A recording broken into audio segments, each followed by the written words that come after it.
Hello, this is the Provoked Prawn, and I'm here to talk to you about the SteelSeries Arctis Nova 7.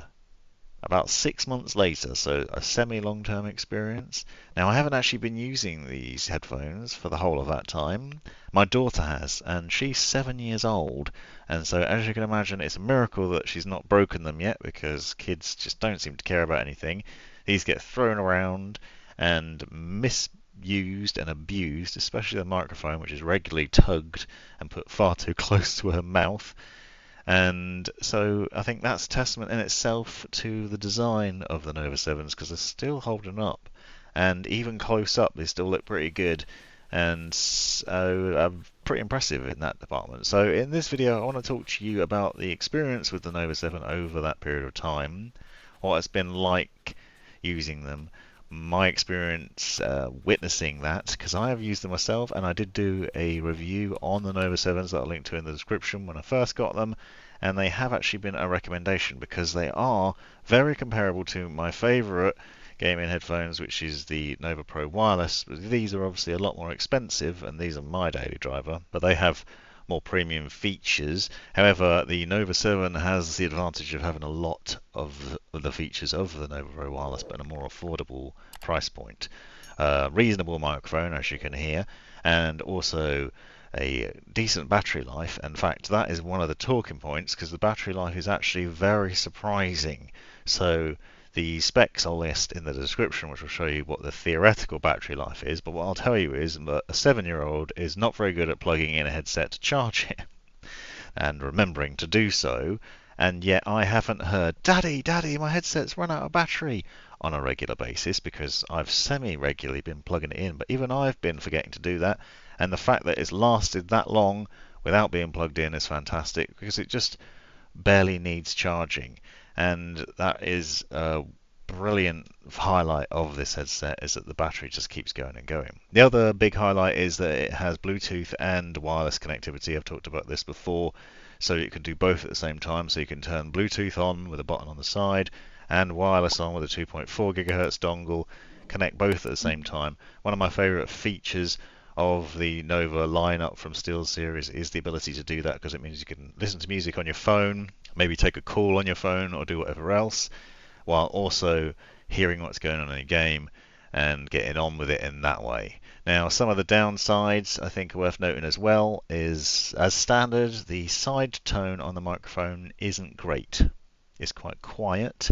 The result of this means that my daughter jams the microphone into her mouth or very close to her, and then insists on shouting at me because she can't hear herself. So if you like side tone and like to be able to hear yourself talking, then that's one downside. However, you can tweak that within the SteelSeries GG software in SteelSeries Engine.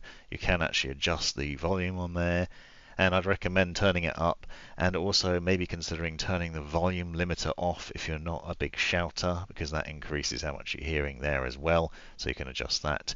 Now, there's a lot of other things that you can do with SteelSeries GG as well, with SteelSeries Sonar, which I've gone into some depth on in the review, but that allows you to get loads of different custom game profiles, custom sounds for hearing things like footsteps in competitive shooters and other games like that, so you can really just get the advantage there and have a good soundscape. And in terms of sound, these are also really good. They deliver a really good range of audio, good positional sound, and a decent delivery of sound. They're pretty loud as well, so it ticks a lot of boxes for a lot of people in a very neat and nice package. There's very little complaints here.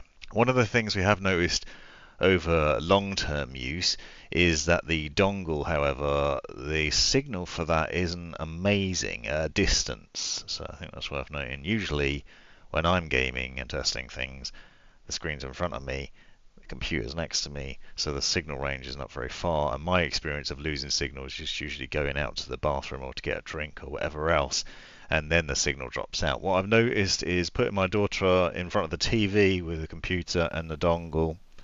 She sits on the sofa, which is across the other side of the room. Sometimes the signal cuts out, so we can't hear her microphone. She can still hear the game audio, but the mic gets cut out, which is interesting. The solution that I found to that is to plug the USB dongle into the adapter and then put it on the cable and then put that out a little bit closer to her. So that then means that it's not much of an issue. Now, this might not be a problem for you. It really depends on the distance, I think, from the dongle to the headset, and so it's quite niche, and we've certainly fixed it, but it was quite frustrating for everybody because we couldn't hear her, but she didn't understand that because she could still hear herself, and so it just ended up being just shouted at by your child, which is not really what you want, so try and fixing that and dealing with those problems. But I'm happy to report that using that adapter and just getting it closer does indeed fix that issue. You'll see that the headset has held up well over time. The ear cushions are still in good state. They're not really dirty. They don't seem to be worn down. They're still comfortable. It's that material which I find kind of scratchy personally, but the cushioning here means that you keep kind of cool. Also, it doesn't offer as much passive noise cancellation as faux leather, which means that it's not blocking out as much sound. So the side tone isn't a mega issue, isn't much of a problem. And also, my daughter can still hear me when I'm talking to her when she's gaming without necessarily taking the headphones off. So ups and downs depending on what you're after. If you're purchasing for your kids, then this is a great headset because they can still hear you.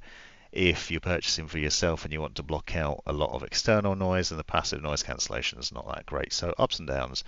But generally speaking, a great headset for the money, and a lot to like about it for a variety of reasons. Now check out the review linked in the description because I go into a lot more depth, but what I wanted to give is a long-term sort of review of this headset, which is that it's not broken, it still works in every department, so you can still connect Bluetooth and wirelessly. The mic still sounds decent. Obviously there's been some firmware updates over time, and it's got a great battery life over this 6-month period. How it'll be in a year, 2 years, I don't know, but at the moment, fantastic. This has been the Provoked Prawn. Thanks for watching. You've made it right to the end of the video, you brilliant legend you. If you've enjoyed it, click that subscribe button, give me a thumbs up, and drop me a comment down below if you've got any questions. If you really enjoyed it, consider joining the channel and see the benefits of doing so. Check out these other videos. You might well find them interesting or useful. And most importantly, have a great life.